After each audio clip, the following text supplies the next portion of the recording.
Ang mabuting balita ng Panginoon ayon kay San Marcos.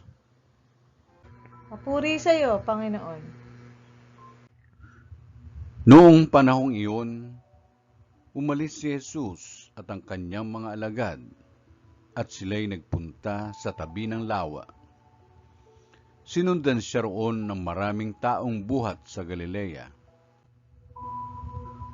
Nagdatingan din naman ang napakaraming tao mula sa Judea, sa Jerusalem, sa Idumea, sa ibayo ng Jordan at sa palibot ng Tiro at Sidon, nang mabalitaan nila ang lahat ng ginawa ni Jesus.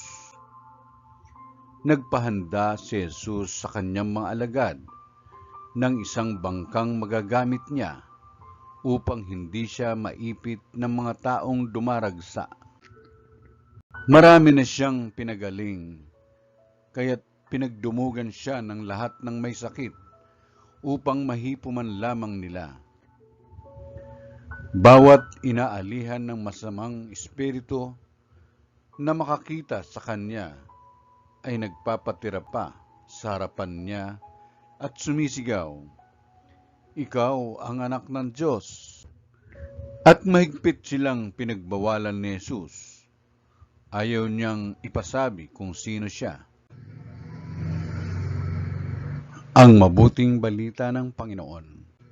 Pinupuri ka namin, Panginoong Jesucristo.